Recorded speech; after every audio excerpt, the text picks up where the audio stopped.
o nosso Deus. Bom, então eu queria que nós lêssemos agora Salmo 33, versículos 10 a 12. Salmo 33, versículos 10 a 12. Vamos ler juntos esses 3 versículos. O Senhor frustra os desígnios das nações e anula os intentos dos povos. O conselho do Senhor dura para sempre, os desígnios do seu coração por todas as gerações. Feliz a nação cujo Deus é o Senhor e o povo que ele escolheu para a sua herança. Muito bem, meus irmãos, nesses 3 versículos eu gostaria de chamar a atenção exatamente para o tema que nós vamos então iniciar hoje, que é o tema dos decretos divinos. Os irmãos perceberam na leitura que fizemos que o salmista ele aponta 2 aspectos aqui, que são aspectos que nós vamos abordar a partir de agora, quando falarmos do modo como Deus, então, ele opera a sua vontade no meio da sua criação. Apenas para lembrar os irmãos o seguinte: Deus criou todas as coisas e ele governa todas as coisas. Então, nós aprendemos isto na doutrina da providência. De que maneira Deus executa os seus decretos? Ele executa criando e executa governando, certo? Então, a doutrina da providência nos ensina que Deus criou tudo e ele administra o que ele criou, ok? Resumidamente é isto. Deus não abandonou a sua criação, ele continua cuidando da sua criação. Então, esta é a doutrina da providência. E agora nós vamos fazer um retorno ao início de tudo. É como se nós voltássemos agora para o período anterior à criação. Nós vamos falar de algo da eternidade. Então, tratar dos decretos divinos, dos decretos de Deus, é falar daquilo que Deus estabeleceu antes da eternidade. Na eternidade, melhor dizendo, antes da criação, certo? Quando nós abrimos a Bíblia, e temos lá, no princípio criou Deus céus e terra, ali nós já temos o início de tudo, o início histórico. Mas antes daquilo, antes da criação, Deus já existia e Deus tinha o seu plano, que nós chamamos de decreto, certo? Então nós vamos analisar agora, a partir de agora, estes atos divinos do Senhor antes da criação, ok? Deus cria, Deus preserva e governa, mas para que ele criasse, para que ele preservasse e governasse, havia um plano anterior. Fica fácil da gente ilustrar isso na nossa própria vida, na nossa prática de vida. Nós realizamos os mais diversos feitos, nós executamos, mas para a gente executar nós precisamos planejar, não é? Por exemplo, o conselho está passando aí por um processo de reforma da igreja. Bom, para que a reforma comece, de fato, a gente comece a ver aqui as coisas quebrando aí, sujeira, etc., precisa de um planejamento anterior, certo? Então é disso que nós estamos falando. O que nós vemos hoje são as coisas executadas, Deus executando as coisas. Os decretos tratam do plano de Deus antes destas coisas serem executadas. Então nós estamos falando exatamente de um período pré-criação, de um período que está na eternidade. Então por isso aí os irmãos já veem que não é uma situação muito fácil de nós tratarmos. Por quê? Porque o que nós vemos, que são as coisas criadas e o modo como Deus governa, é muito mais fácil de você analisar. O ser humano tem muito mais facilidade de analisar o que ele está vendo, coisas que ele está vendo, experimentando, do que aquelas coisas que nós não estamos vendo. Nós não conseguimos ver o planejamento de Deus, nós vemos a execução do planejamento. Então, por aí os irmãos já percebem que falar dos decretos não é tão simples. E nós precisamos ter muito cuidado exatamente para não colocarmos em Deus algo que Ele não tenha revelado na sua palavra. Por isso, quando nós falamos dos decretos, nós precisamos de ter humildade, reverência, temor, exatamente para que olhemos para as Escrituras para perceber o que as Escrituras falam a respeito deste período pré-criacional, né? Daquilo que nós não vemos, mas que Deus, em alguns momentos de sua palavra, Ele diz para nós: olha, isto aqui eu estou fazendo porque antes eu havia planejado. Olha, esta situação histórica está acontecendo porque antes eu tinha planejado. Você está aqui na igreja, chamado pelo Evangelho, porque antes, lá atrás, eu havia planejado. Então, é disso que nós estamos falando. Tentar entender de que maneira Deus planejou todas as coisas para que elas pudessem acontecer como acontecem. E nesse Salmo 33 que a gente leu, nós temos aqui já algumas indicações interessantes. Primeiro, o Senhor frustra os desígnios das nações, o Senhor anula os intentos dos povos. Por este versículo 10, nós já conseguimos perceber que há uma tensão entre aquilo que nós realizamos e aquilo que Deus realiza. Porque se Ele frustra os desígnios, se Ele anula os intentos, significa que os homens, eles têm planejamentos. Os homens fazem seus planejamentos e realizam suas vontades, que Ele chama aqui de desígnios, de intentos. E Deus, por sua vez, frustra esses desígnios, anula esses intentos. Então os irmãos percebem que há uma tensão entre a vontade do homem e a vontade de Deus, a vontade decretiva de Deus, os decretos de Deus e a vontade do homem, o desígnio do homem, o intento do homem.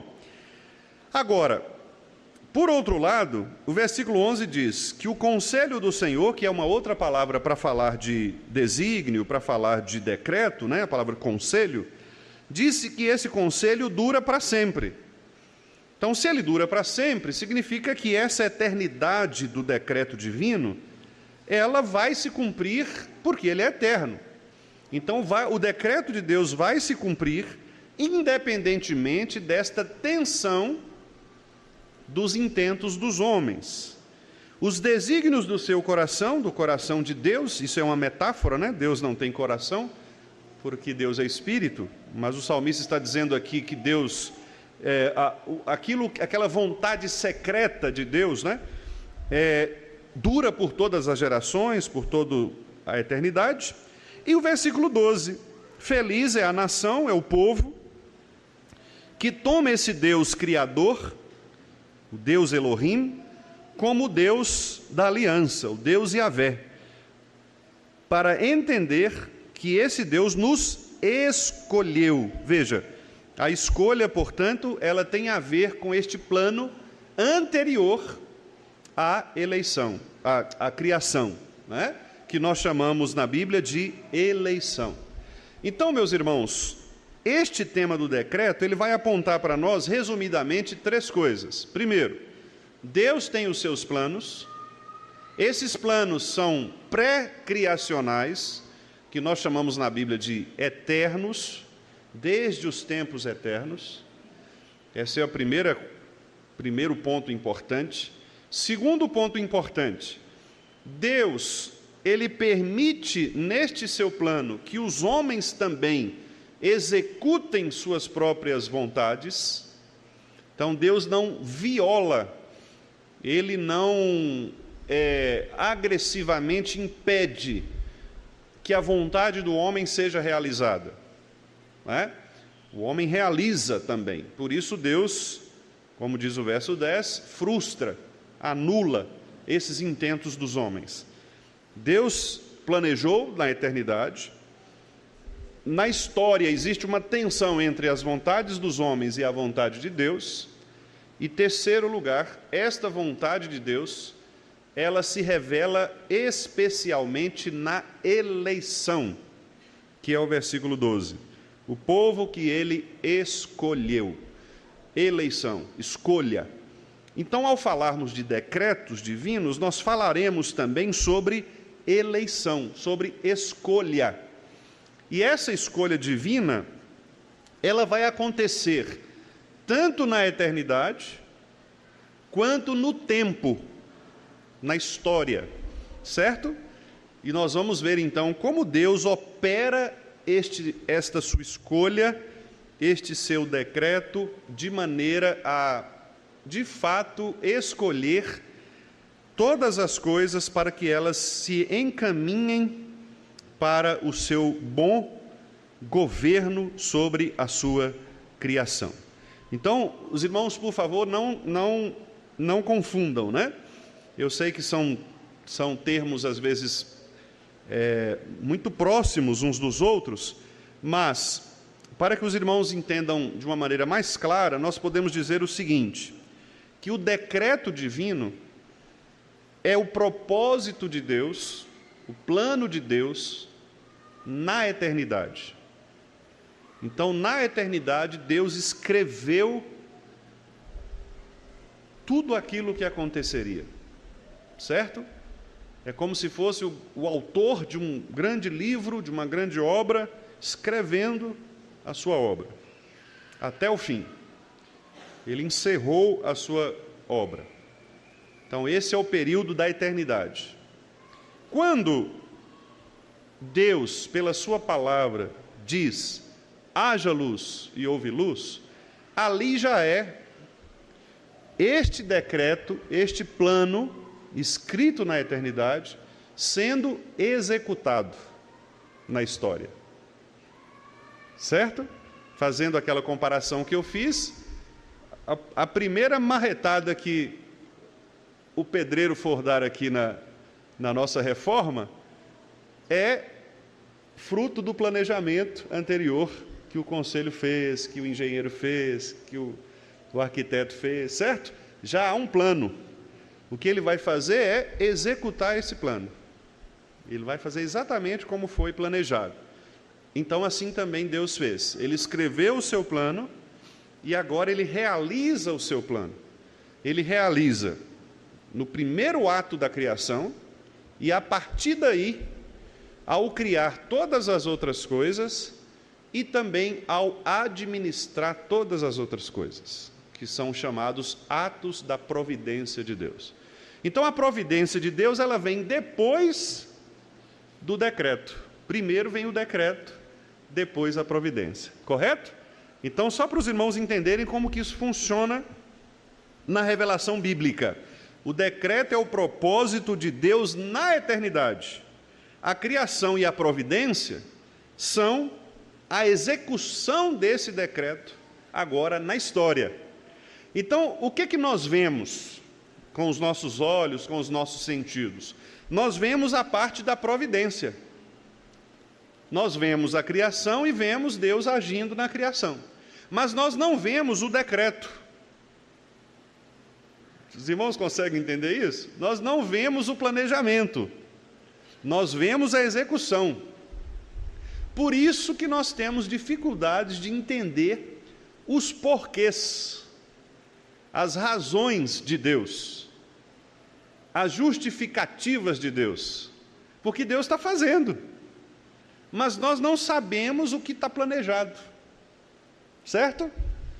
Imagina chegar alguém aqui, né, de fora, de outra igreja, que nunca esteve no vale, olhar e ver a reforma sendo realizada.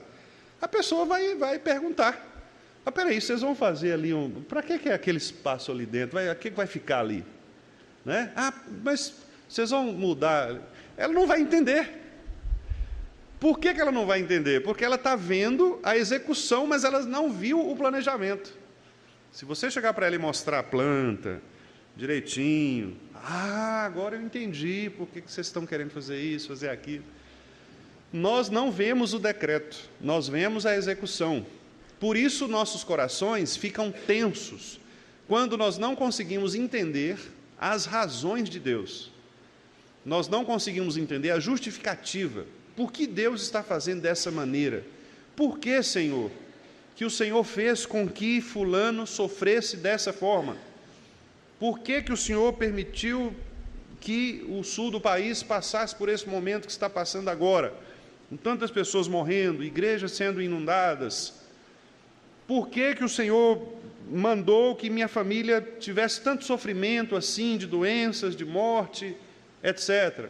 Por que o Senhor fez com que a pobreza atingisse a minha família? Por que o Senhor fez com que meus filhos morressem cedo, meus pais morressem quando eu ainda era criança? São perguntas que muitas pessoas fazem e que são perguntas sem respostas. Sem respostas. Nós não conseguimos encontrar respostas claras para essas perguntas, porque isso está nesse lado invisível, que nós chamamos de secreto de Deus. Isso está no decreto, e que ninguém conhece. Ninguém conhece. Não adianta nós tentarmos buscar explicações para estas coisas que acontecem. Eu sei que a nossa ansiedade, o nosso coração fica querendo entender, a gente fica querendo fazer suposições, fazer conexões. Ah, pastor, isso aí talvez foi porque ele pecou, talvez foi porque Deus... Nós fazemos uma série de conexões, né? De suposições, mas nenhum de nós pode garantir que tenha sido por esta razão. Porque Deus, muitas vezes, o que Ele faz? Diz o versículo 10 aqui: Ele frustra os desígnios das nações, anula os intentos dos povos. Às vezes, nós estamos achando que Deus está fazendo determinada coisa por uma razão que nós achamos que é a razão lógica. Mas lembrem-se que Deus não opera no mundo com a nossa lógica. Quando Deus tirou o povo do Egito, Deus contrariou a lógica humana. Seria muito mais lógico que Deus tivesse simplesmente libertado o povo de uma única vez. Ele poderia fazer isso? Claro que poderia. Ele poderia simplesmente destruir Faraó, matar Faraó. Seria muito simples isso para Deus, dar uma doença mortal para Faraó, ou então criar uma guerra em que Faraó fosse morto, e o povo ser liberto, sem toda aquela complexidade de pragas, etc., de problemas de Moisés com o povo, problemas de liderança. Deus poderia resumir, simplificar muito a situação. Por que Deus fez com que as coisas acontecessem daquele modo? Por que Ele endureceu o coração de Faraó? Para que Faraó negasse a libertação do povo? Por que Ele deu a Moisés tanto problema na liderança em frente ao povo? Por que Ele criou aquelas circunstâncias envolvendo Arão com o bezerro de ouro? Por que Ele puniu o povo para ficar 40 anos, se o povo poderia passar em 3 dias? São perguntas que nós fazemos. A Bíblia não responde a todas estas perguntas. Responde a algumas, mas não responde a todas. Porque a revelação que nós temos não é a revelação de todo o decreto de Deus. A palavra do Senhor, meus irmãos, a Bíblia, ela revela para nós tudo aquilo que é suficiente para que nós saibamos quem Deus é e a sua redenção. Mas as Escrituras não revelam para nós todo o plano de Deus, certo? Nós não conhecemos todo o plano de Deus, e para usarmos a expressão aqui do versículo 11, nós não conhecemos o coração de Deus. Não conhecemos. Nós sabemos que Deus executa as coisas como Ele faz, mas Ele não revelou para nós todos os detalhes. Por isso nós ficamos com o coração apertado, ficamos na dúvida, ficamos às vezes sem entender. Por que, Senhor? Por que o Senhor fez isso? Por que aconteceu tal coisa? Deus não responde, não responde. O profeta Abacuque, que é um texto que revela muito a respeito disso, né? O profeta Abacuque, eu já citei aqui para os irmãos algumas vezes, os irmãos sabem também, conhecem o texto.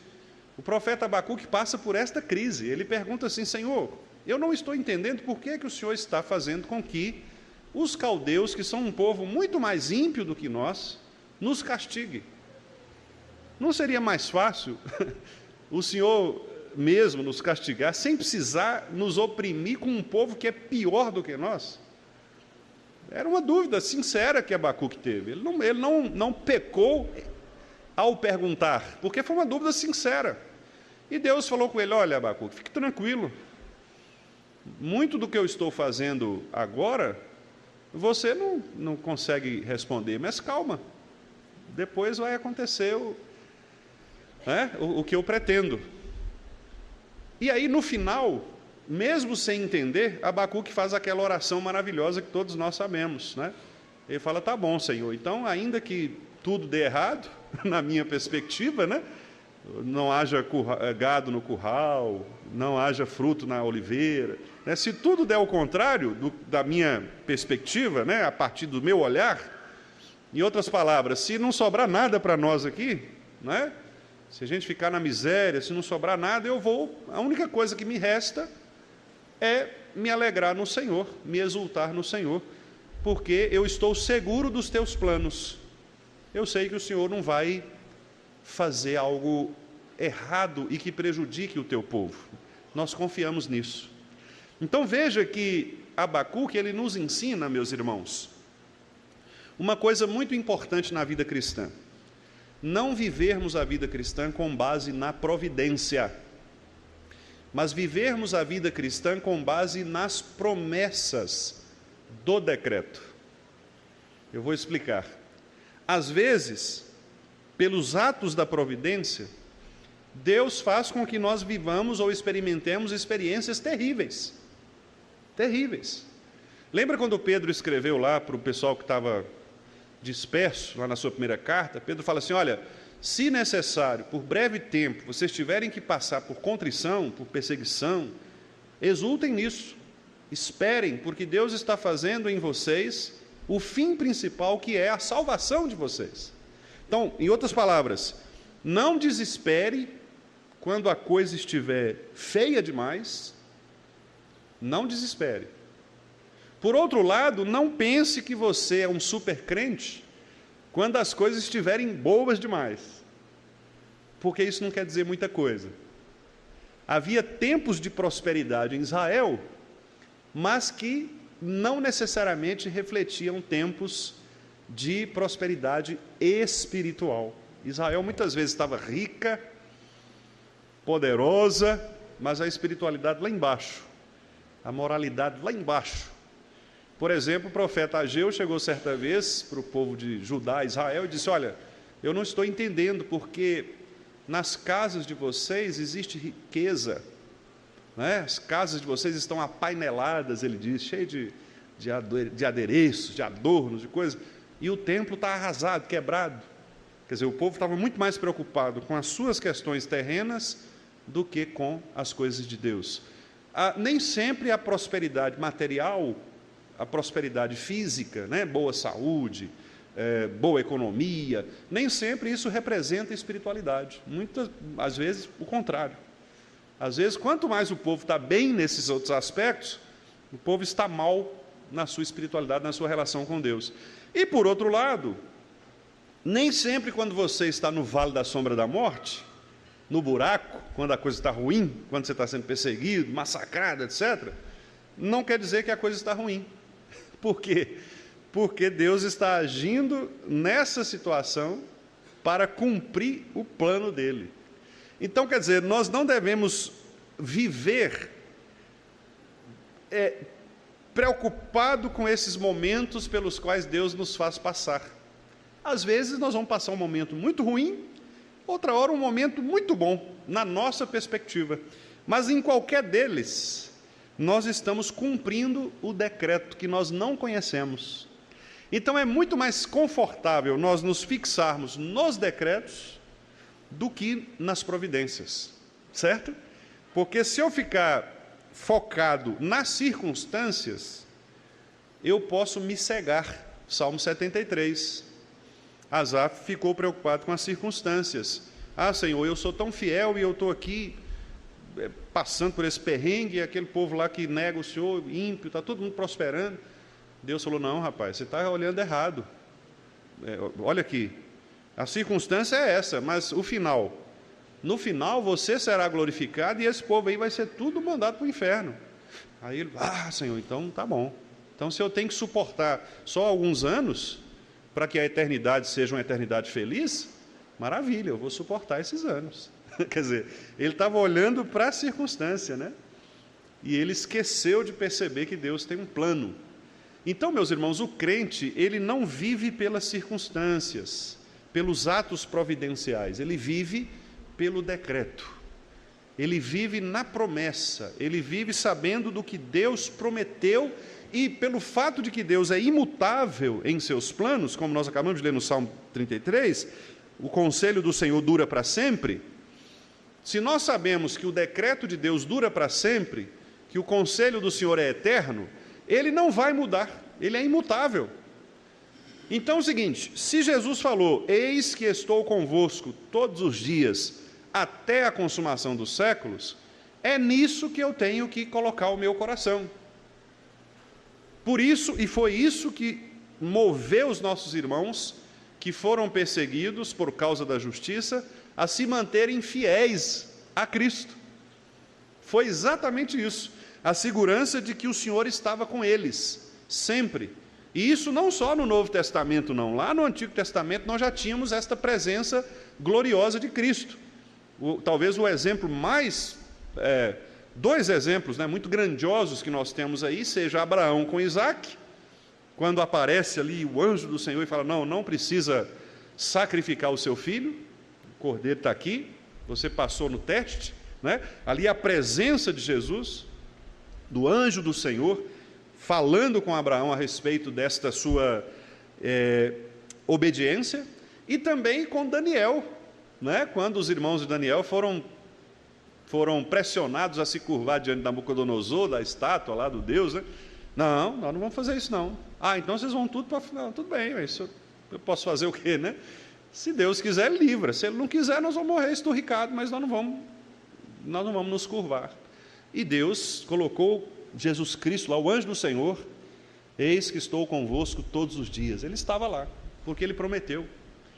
Então, repare, nós vivemos pela promessa, nós vivemos pela fé, não pelo que vemos. É isso que significa viver pela fé. Viver pela fé é exatamente viver naquilo que nós não vemos, mas sabemos que está lá.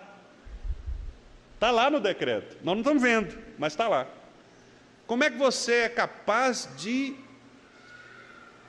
continuar indo na igreja, dando dinheiro para pastor, cantando esses hinos aí, se sua vida é uma miséria dessa, rapaz? Algumas pessoas falam isso para nós, não falam? Para que ser crente desse jeito? Nada, rapaz, negócio de Deus. As pessoas não falam isso? Porque elas estão olhando o quê? As circunstâncias. Nós estamos olhando o quê? A promessa. Não interessa o que eu esteja passando agora. Se eu estou lá no monte sendo exaltado, se eu estou no vale sendo pressionado, não importa. Se o meu Senhor falou comigo que estará comigo todos os dias, é nisso que eu preciso confiar. Mas as circunstâncias estão mostrando o contrário. Não importa, eu não vivo pelo que vejo, eu vivo pela fé, que é a certeza das coisas que nós não vemos. Hebreus 11, não é assim? A fé é isto, é a certeza do que eu não vejo. Senhor, não é possível, eu estou doente, sem dinheiro, sem amigo, tudo dando errado, sem emprego, perdi o emprego, cortaram minha aposentadoria. Eu não sei o que Deus quer de mim, não. Sabe? Sabe. Deus quer fazer você maduro. Deus quer te aperfeiçoar. Deus quer te tornar parecido com Jesus Cristo. Foi isso que Ele falou. Que quando nós passarmos por essas situações, nós estamos sendo aperfeiçoados. A tribulação produz perseverança. A perseverança, experiência. E a experiência, esperança. Não é isso? Se você está sendo colocado no pilão e socado, Deus está batendo em você, você está todo machucado, é Deus fazendo você passar por tribulação. Sabe para quê? Para que você fique perseverante, você fique mais robusto, mais aprumado para receber mais pancada ainda, mais forte. Porque quando você estiver mais forte, você vai ter mais experiência para suportar outras pressões. Agora você já está mais experiente, você já consegue ser mais prudente, você já não reclama mais, já não murmura mais, você já não blasfema mais contra Deus, porque você já está experiente. Deus já te deu casca, já te deu lombo grosso, você aguentar as pancadas. Então, você vai tornando-se experiente. E quando você se torna bem experiente, aí você se baseia na esperança. Do tipo assim, quando vier aquela coisa pior na sua vida, fala, não, eu já passei por isso aí, vai passar. Olha para frente, esperança, vai passar. É isso, essa é a caminhada da fé. Então, quando a gente apanha na vida cristã, é um modo de Deus nos fazer perseverantes. Perseverantes. É o modo de Deus nos aprumar, né? Essa religião da vida boa, meus irmãos, da vida fácil, essa religião cristã que faz com que Deus dê as coisas para as pessoas, que tudo é bom, pare de sofrer, etc., não é a religião da palavra do Senhor, não é a religião bíblica. Se você pegar os grandes homens e as grandes mulheres de fé na Bíblia, nenhum deles teve uma vida confortável. Nenhum deles, muito pelo contrário. Meus irmãos, Abraão era milionário. Abraão era o Elon Musk hoje da modernidade, né? Ricão, estava de boa lá, podia criar suas cabecinhas de gado lá tranquilo, suas ovelhas. Deus chamou Abraão e fez uma revolução na vida de Abraão. Abraão fez uma revolução, criou problema com o sobrinho dele, com Ló. Depois Ló foi sequestrado, Abraão teve que resolver entrar em guerra. Ó, você veio entrar em guerra, estava tranquilo lá na sua rede, água de coco. Entrar em guerra, né? Transtornou a vida de Abraão. Mas Deus tinha um propósito. Jó estava quieto lá, quieto, tomando lá seu cafezinho expresso, né? Olhando lá suas vaquinhas. De repente, tudo transtorna. Daniel, jovem inteligente, inteligentíssimo, diz o texto bíblico que naquela geração não havia gente tão capaz, tão sábia, tão inteligente quanto Daniel e seus amigos. Era a elite cultural da época, top. Vai lá e vai escravo, joga na cova de leão, vai para a fornalha, transtorna a vida. Então essa religião da vida fácil, de que se você quer servir a Deus, venha, porque não é religião bíblica. A religião bíblica é uma religião de sofrimento.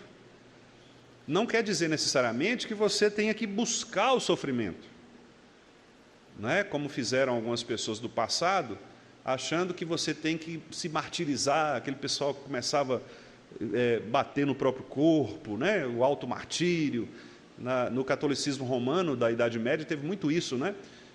O pessoal que ia para os mosteiros, eles começaram a bater no próprio corpo para anular os seus desejos sexuais, anular suas cobiças, né?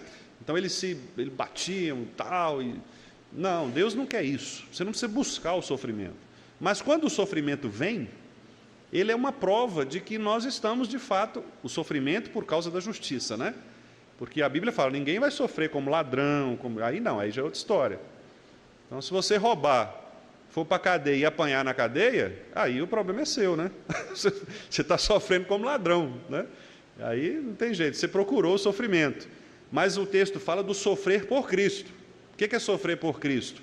É você viver uma vida cristã autêntica, de integridade, e por esta razão você sofrer os impactos do mundo, a perseguição das pessoas, às vezes a falta de oportunidades, às vezes a rejeição mesmo da família. Tem irmãos, por exemplo, que só ele é crente na família, e ele é rejeitado, né? É rejeitado, as pessoas blasfemam contra Deus na presença dele, criam situações desconfortáveis, não convidam a pessoa, né? Fazem vários tipos de troças, de gozações, né? Por quê? Porque a pessoa sofre essas pressões, às vezes no serviço, às vezes no trabalho. Nós experimentamos isso algumas vezes, né? Então, quando você sofre por estas coisas, Esse sofrimento, ele é bom na vida cristã, porque ele gera em nós exatamente esta perseverança, essa casca grossa, né, nos nossos ombros, para a gente aprender a suportar esta pressão e confiar no Senhor, porque o sofrimento produz a perseverança, que é a confiança de que Deus está conosco todos os dias. Mas, voltando à questão, o problema ao nosso olhar é que nós não sabemos do plano de Deus, dos decretos, a gente não conhece. Então, a pergunta mais sincera que todos nós fazemos é: onde Deus quer chegar com isso? Nós não sabemos, não dá para saber, não dá para saber, não é? O que Deus está querendo fazer com a nossa igreja, com a família, comigo? Não sei. De uma coisa eu sei: Ele está me aperfeiçoando, Ele está cuidando de mim, Ele está me dando maturidade. Agora, onde isso vai dar, eu não sei. José não sabia que ele se tornaria governador do Egito, não sabia. Davi não sabia se venceria a batalha contra Golias, ele não sabia. Tanto que ele falou assim: olha, você vem contra mim com pau, com não sei o quê, eu vou contra você em nome do Senhor. Mas ele não sabia, isso é fé. Ele não sabia. Deus poderia derrotar Davi ali? Poderia. É porque a gente sabe o lado da história, né? Então, para nós fica mais fácil. Mas imagina alguém ali, na torcida. Você não precisa nem ser o Davi, não. Pensa você na torcida ali. Quem poderia garantir? Não, Davi vai vencer mesmo. Um batuquinha desse, perto de um cara de 3 metros de altura, né? Não, ele vai vencer. Não, eu tenho certeza. Olha para você ver, olha o porte físico dele aí. Isso aí. Ninguém apostaria em Davi. Se fosse hoje com essas apostas aí, né, nessas bets, né? Coitado, Davi ia estar com a odd lá em cima, porque ninguém ia apostar nele, né? Ninguém. Visivelmente você não arriscaria. Mas é aí que a fé entra. É aí que a fé mostra que Deus tem um plano que contraria nossas expectativas. Quando você menos espera, é ali, na incapacidade, que Deus está revelando sua capacidade. Né? Ah, Senhor, o Senhor está me chamando, mas eu não sei nem falar. Né? Não sei nem falar. Ah, eu sou tímido, eu não passo de uma criança, como diz Jeremias. Né? Deus tem seus planos eternos. Nós não sabemos, porque o que nós vemos é a execução do presente. Nós não sabemos o que Deus decretou lá atrás. Então, se nós não sabemos, o que é que nós temos de fazer? Confiar nestes planos. O problema nosso é que nós duvidamos, porque nós somos incrédulos. No fundo do nosso coração, nós mantemos a incredulidade, né? E eu até postei essa semana uma frase do C.S. Lewis, né? Alguns irmãos até replicaram. E C.S. Lewis fala assim: deixe Deus cuidar da ferida sem você ficar olhando por baixo do band-aid, né? Porque a gente não fica assim, tipo assim, Senhor, cura. Mas só será que curou mesmo? Né? Fica levantando para ver. Porque nós somos incrédulos, né? Nosso coração pecaminoso, ele nos leva a isso. Será que Deus está fazendo mesmo? E é difícil confiar no Senhor de maneira plena. Aquela declaração que os amigos de Daniel fizeram, meus irmãos, é uma declaração dificílima. A gente acha bonito hoje e tal, mas, meus irmãos, pense se fosse você que estivesse ali na frente de uma estátua e o rei dissesse: olha, se você não se curvar, eu vou te jogar no fogo. E você ser capaz de dizer: não, o senhor pode me jogar no fogo, porque se Deus quiser, Ele me tira do fogo. Se Ele não quiser, eu queimo. Não, irmãos, cá para nós. É um negócio, não é fácil. Eu não sei não, né? Eu não sei se a gente não ajoelharia ali e depois pedia perdão para Deus, né? O Senhor, me perdoa aí, porque eu, né? Foi mal, o Senhor me livra aí, eu não teve jeito. Né? Porque o nosso coração é assim. Nosso coração é assim. Então, esta fé que transporta montanhas, né?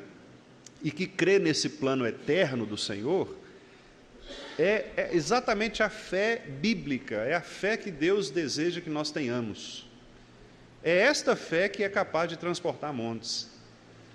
né? E que é extremamente difícil, porque ela requer, sobretudo, este relacionamento com Deus. Quanto mais nós nos relacionamos com Deus, mais Ele vai dando a nós esta fé que transporta montanhas. Por isso que a Bíblia fala que muitos dos crentes, né, o escritor aos Hebreus, por exemplo, fala muito sobre isso. Paulo também, né, menciona os chamados crentes fracos. Quem são esses crentes fracos na fé, né? Hebreus fala que eles já deveriam ser mestres, no entanto, eles eram fracos ainda. Paulo diz que há entre nós, na igreja do Senhor, crentes que são fracos na fé. O que ele fala? O que são os fracos na fé? São essas pessoas que vivem com base naquilo que elas veem, e não com base naquilo que Deus prometeu. Então elas ficam vacilantes, né? Tiago usa a expressão ânimo dobre, que é uma alma dupla.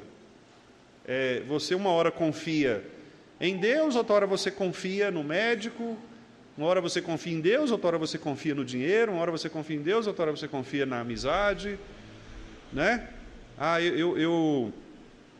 Pastor, o negócio é o seguinte, eu estou procurando um emprego e eu tenho certeza que Deus vai me ajudar.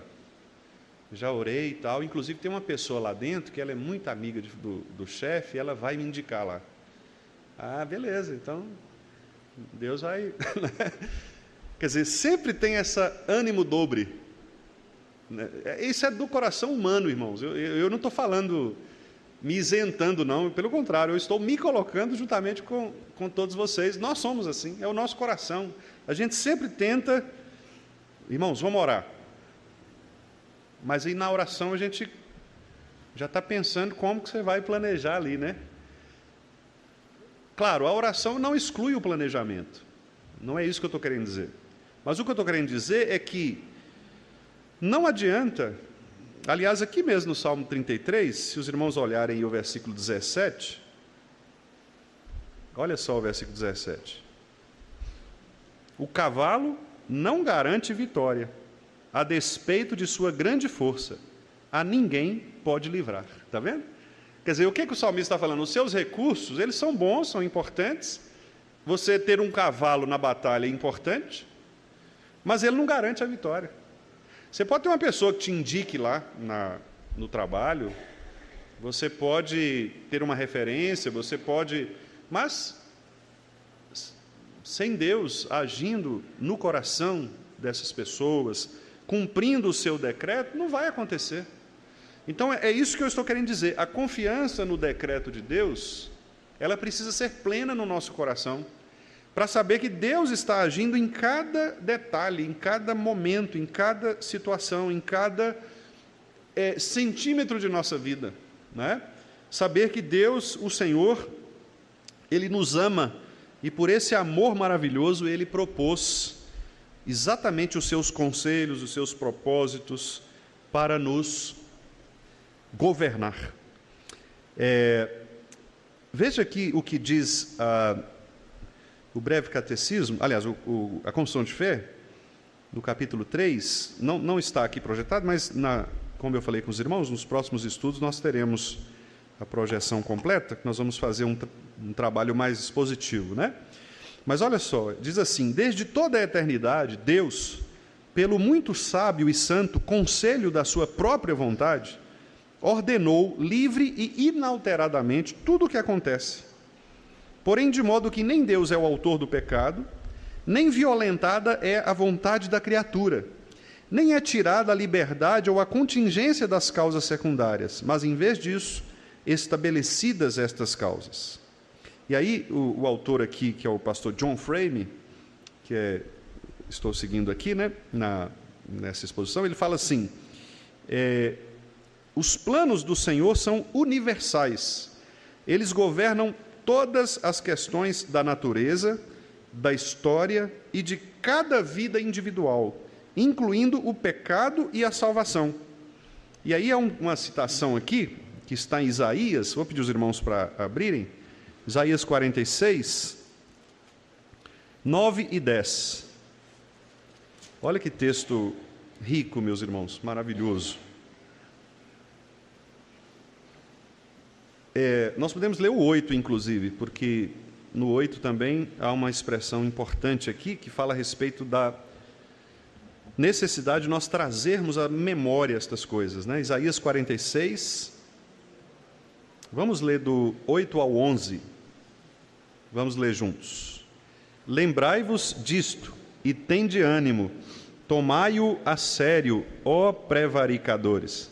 Lembrai-vos das coisas passadas da antiguidade, que eu sou Deus, e não há outro. Eu sou Deus, e não há outro semelhante a mim, que desde o princípio anuncio o que há de acontecer, e desde a antiguidade as coisas que ainda não sucederam, que digo, o meu conselho permanecerá de pé, farei toda a minha vontade, que chamo a ave de rapina desde o Oriente e de uma terra longínqua, o homem do meu conselho. Eu o disse, eu também o cumprirei. Tomei este propósito, também o executarei. Não existe texto mais claro do que esse, né? Quer dizer, pode até existir, mas a clareza desse texto é impressionante, né? Deus dizendo, olha, eu farei tudo conforme a minha vontade, por uma razão simples, eu sou Deus. Eu sou Deus, e o fato de ser Deus e não haver outro semelhante a mim, me dá a liberdade, a autonomia, o governo de executar toda a minha vontade. O meu conselho vai manter-se de pé.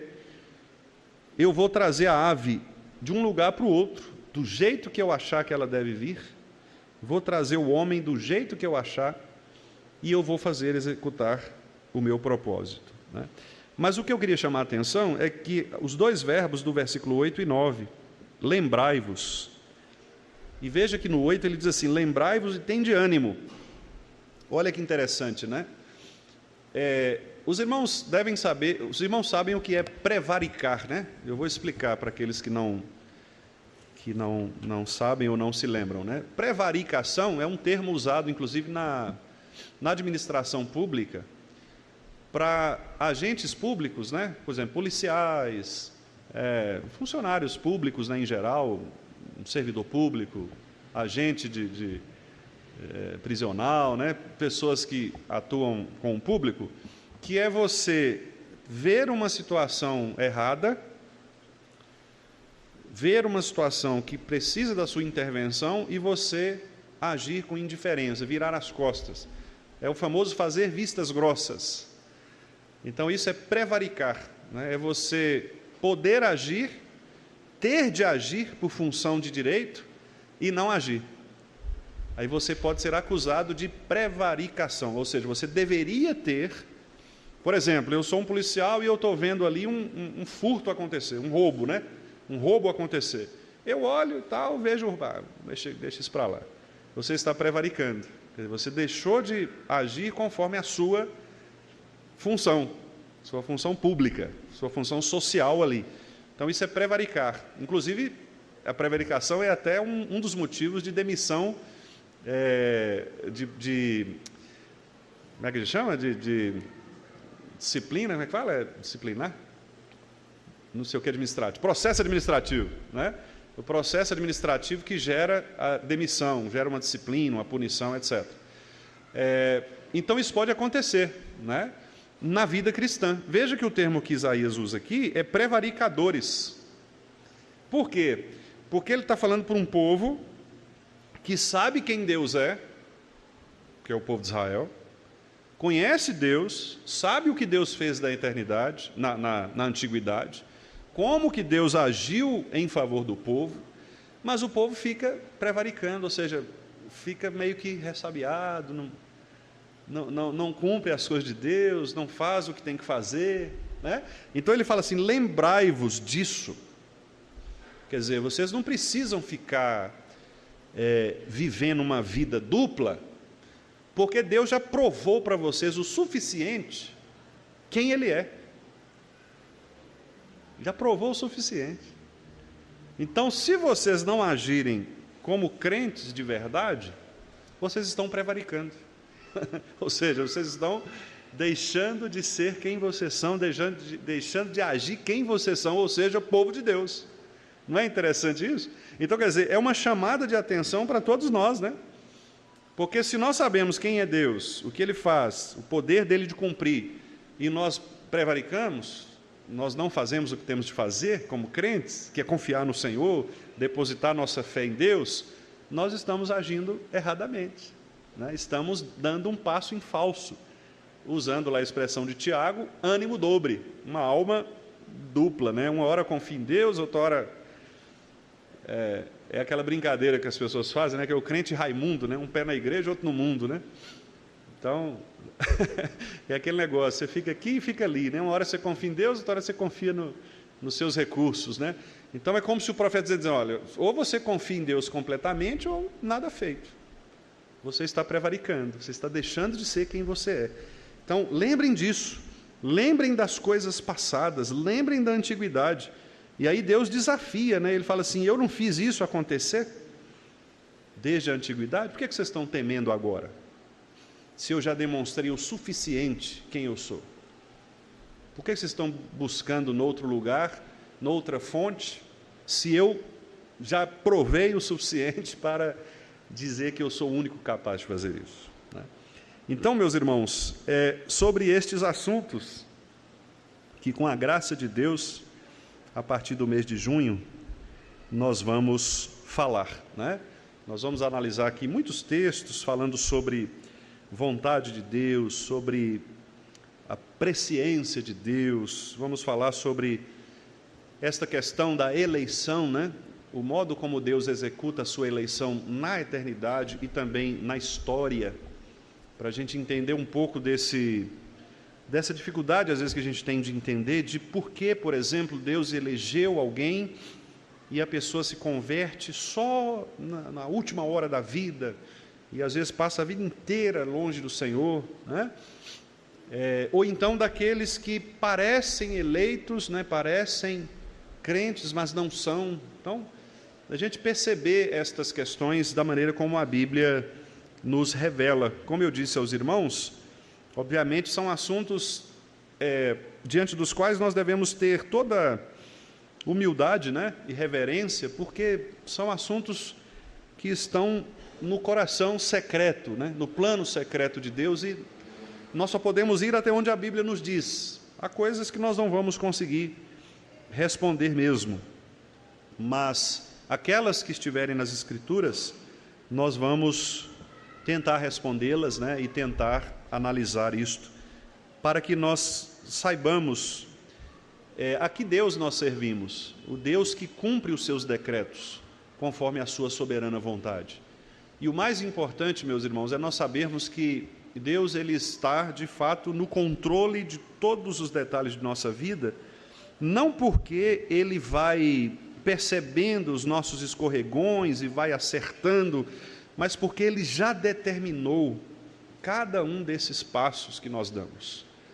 Então, é o grande autor do livro que conhece cada uma das personagens do livro, porque Ele mesmo criou, Ele mesmo deu nome, Ele mesmo fez a história, e Ele então dirige toda essa história para chegar ao final do livro, cumprindo todo o seu plano, toda a sua história ali, que Ele mesmo elaborou. Então, esta é a certeza, né, maravilhosa e graciosa que nós temos, de um Deus que não nos criou e deixou para lá, mas nos criou e cumpre em nós, por meio de nós e por nós, o seu santo propósito, né?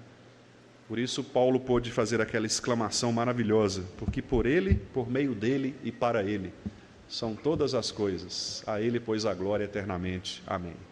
Então ali Paulo mostra os decretos, né?